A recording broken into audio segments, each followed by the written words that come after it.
for was we knew who all the great sales speakers were. So, and anybody needed a sales speaker for a kickoff or whatever. And at our big stage, we've had over 150 great sales speakers. A lot of you in the room had gone to our big stage programs. So 4 years ago, we created our Sales Speaker of the Year award. And here's how we picked the sales speaker. We have so many sales people in our world that we just want to, we reached out and said, you know, who are the top 5 sales speakers right now in the industry? Who do you listen to? Who do you read? Who do you follow? And we have a vote, and you know, ironically, Gina, it's kind of like selecting the Pope. Matter of fact, all of our awards are kind of like selecting the Pope. Yeah, kind of like that. Kind of like that. Now, fortunately, our last speaker of the year didn't die. He just served his term. But this year, I'm very excited as our speaker begins to make his way up to the stage, the great Jack Daly. So I attended a workshop that Jack did probably about 10 years ago, and I was blown away by Jack's attention to detail and his creation of sales playbooks and his motivation and his energy. By the way, once again, in your program guide, there's a beautiful 2-page letter that was drafted by Liz Elting for Dream Big and Win, who is our sponsor today of the keynote address. Please read that. She goes into detail. Jack is an unbelievable athlete. You know, does anybody here follow Jack on Facebook? You know, he does every morning at 6 o'clock, there's Jack in the gym.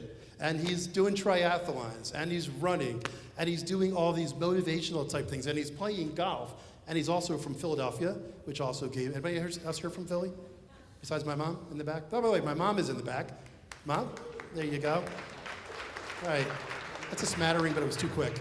All right, ladies and gentlemen, please join me in welcoming the 2025 IEPS Sales Speaker of the Year, the great Jack Daly.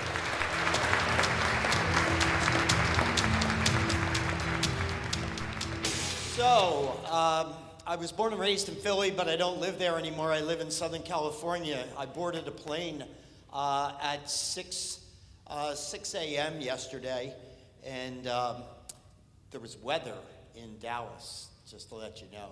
So I am now right around 25 hours without sleep. I arrived at the hotel this morning at 4 a.m. So Fred's very generously given me 15 minutes to give you a flavor of Jack the speaker. And I want to start with going back in time, 1983. And as I look around the room, there are some people that may not have been born then. I tell you, I was watching television in 1983 at this sporting event and was mesmerized. Check out about 3 minutes on YouTube of Julie Moss. Julie Moss was winning the Ironman World Championship in Hawaii. And we're talking about a 2.4 mile swim on the clock, followed by a 112 mile bike on the clock, and a 26.2 mile run on the clock. With less than 100 yards to go, she face planted. People went to pick her up, and if you are helped in any way, you're DQ'd, disqualified. She warded them away, she got up and wobbled, and she started going again, and she went a few more steps, and she face planted again. And on the YouTube video, if you were to watch it, what you would find is you would see this, she's down on the ground, and you would see this woman's feet going by her, who is the ultimate winner of the race. I was so inspired that day, and I was in my mid-30s. I said, my God, what we're capable of doing, I wonder if I could do that. I wonder if I could do that. And then I got up the next day, and I'm going, what is this wandering thing? Like, just do it, man. But, you know, I had a significant-sized company at that time with hundreds and hundreds of employees. I was married and had 2 kids, and those kids were young. And there's only so many hours in the day. And so what I have is this extensive bucket list. Over 400 items are currently on that bucket list. 80% are complete. And I said, we're going to put an Ironman down on the bucket list, but I'm going to have to backload it and do it another time. Maybe when the kids are gone and old, and maybe I don't have employees in a company any longer. And so, fast forward, and now it's 2013, 30 years later. And I'm 58 years old, and I said to my friends, I'm now ready, let's do the Ironman. And my friends said, you're 58 years old, you can't do the Ironman. And I said, well, why? And they said, because you're 58, you're old. I said, well, I was watching it the other day, and there's guys doing it in their 60s. So if you really want to come up for a reason why I can't do it, well, maybe you got some legitimacy, because I don't know how to swim.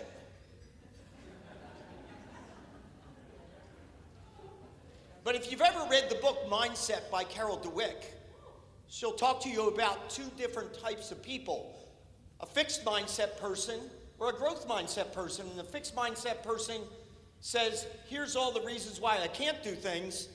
And the growth mindset person says, figure it out.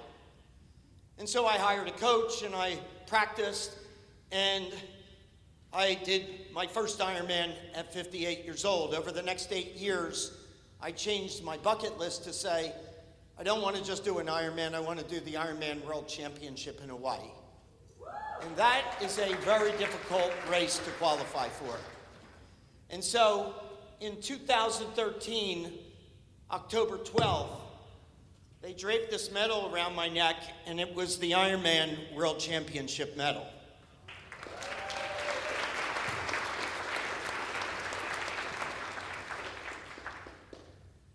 I sat at the beach for about 5 days of R&R after getting the medal. And I was with my wife Bonnie at the time, and I had a pad and a pen and an umbrella and the medal. And I started taking notes. And the notes I took were, what were the lessons I learned in achieving the Ironman? And they came out to be 7 lessons. And I want to share those 7 lessons with you quickly, but I will tell you that upon reflection, what I really discovered was the 7 lessons that enabled me to do the Ironman were the exact same lessons that I built 6 companies from scratch into national firms. And they were the 7 lessons that I've led my life by since I was 13 years old. Here they are. Number 1, vision. At 13, I had this vision for what I wanted to be as a business person. It was clear, it was visible, it was tangible, and I went for it and accomplished it by the age of 30. Vision. I had a vision of running down Ali Drive with thousands of people on either side, and Mike Riley at the finish line saying, Jack Daly, you are an Ironman. Every one of my businesses, my life, and my race started with a vision. The next thing that I had was a playbook. Every one of my businesses achieved significant success grounded in systems and processes embodied in a playbook. And I went on to build a playbook for my personal life along with my race.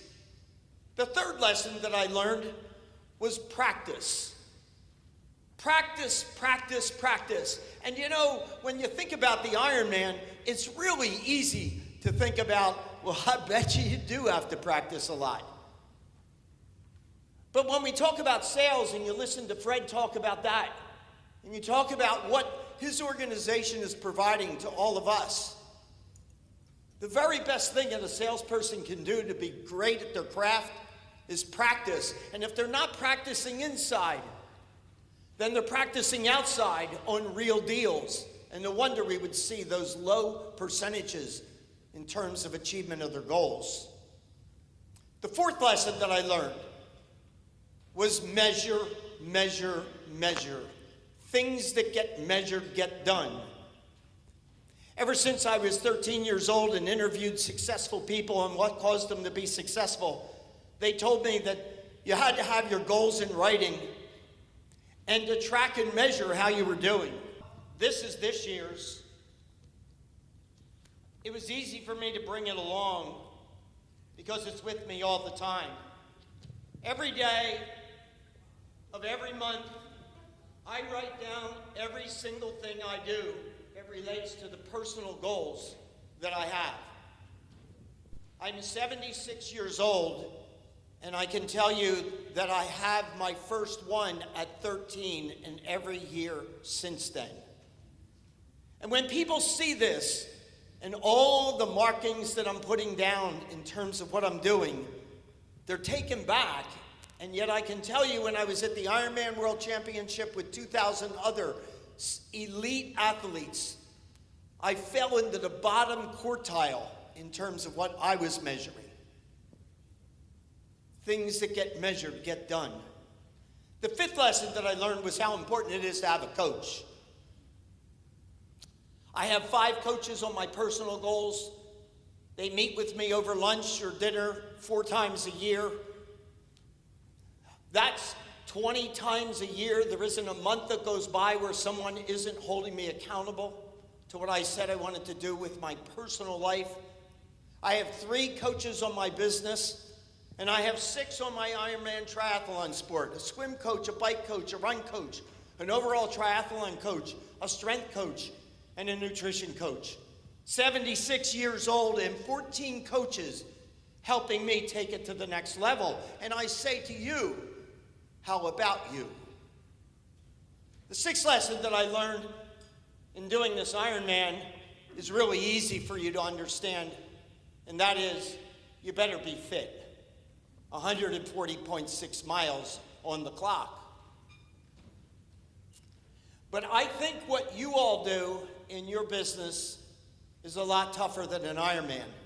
An Ironman starts at 7 o'clock in the morning. If you're finished by midnight or less, 17 hours, they drape a bedlock around your neck and give you the rights to call yourself a badass. I bet you a lot of people in this room have gone to work before 7 o'clock in the morning. And I bet you a bunch of us have been there after midnight. And when somebody came and talked to you the next day and said, "How was your day yesterday?" and you told them, I don't think they said, "Wow, you're a badass, here's a medal." And I can tell you that it's all over in one day here, and it ain't over, and every day is another battle for you all. And when I think about the lessons in the Ironman, in business, and in life, and I think about people not having the time to exercise. Fred will kid me about being in the gym early in the morning, every morning. I didn't make it there yet, Fred, today. I was out in the lobby. It didn't make any sense to take a room for 2 hours, so I was just hanging out there. But I'll get that done before the end of the day. But when you get on, I'm on a lot of airplanes. When you get on an airplane, before it takes off, they have the instructions, and they say, if those masks fall out of that ceiling, if you got kids, put yours on first. Because if you don't take care of yourself, you won't take care of your kids.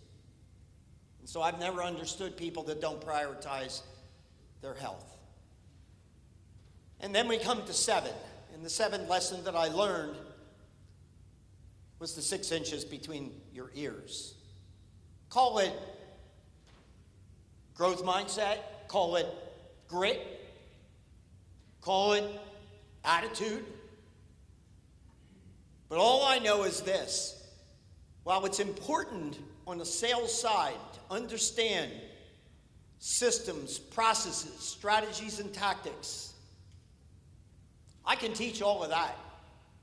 What I've never been able to figure out in the thousands and thousands of salespeople that I've led, my largest sales force was 2,600. The thing I can't teach you is how to get up in the morning and want to chew raw meat off the bone. But give me that person, and I can teach them everything else.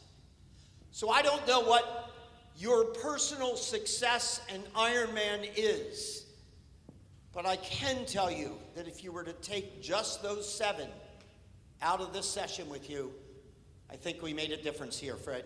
Thank you.